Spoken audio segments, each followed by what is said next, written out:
माटी के जलई दियनवा मोर भैया बिरनवा माटी के जलई दियनवा मोर भैया बिरनवा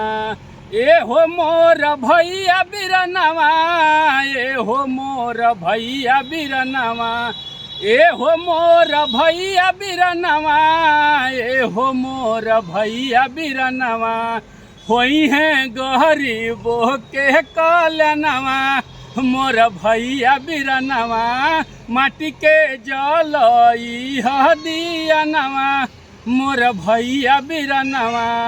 माटी के जलई दियनवा मोर भैया बिरनवा देव कुछ पैसा आई है उनके खुशहाली उनहू के मान जाई ओसों के दिवाली देव कुछ पैसा आई है उनके खुशहाली उनहू के मान जाई ओसों के दिवाली किन्हीं है लइका पटाखा उनकर झुना झुनवा मोर भैया बिरनवा किन्हीं है लइका पटाखा उनकर झुना झुनवा मोर भैया बिरनवा माटी के जलई दियनवा मोर भैया बिरनवा माटी के जलई दियनवा मोर भैया बिरनवा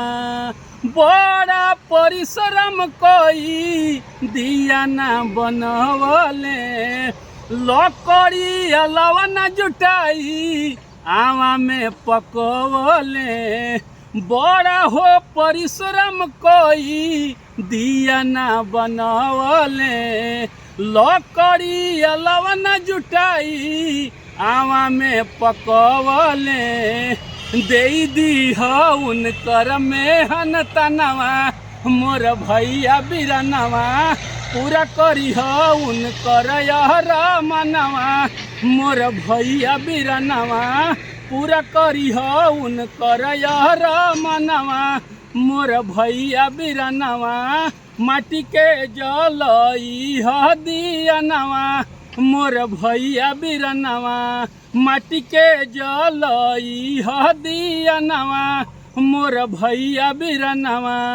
विपुल सुनील बाणे ओही में मगन कोहे सबके खुश करी है लक्ष्मी गणेश भगवान विपुल सुनील बाणे ओही में मगन कोहे सबके खुश करी है लक्ष्मी गणेश भगवान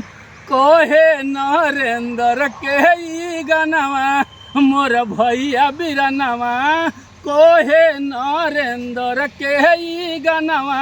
मोर भैया बिरनवा माटी के जलई दियनवा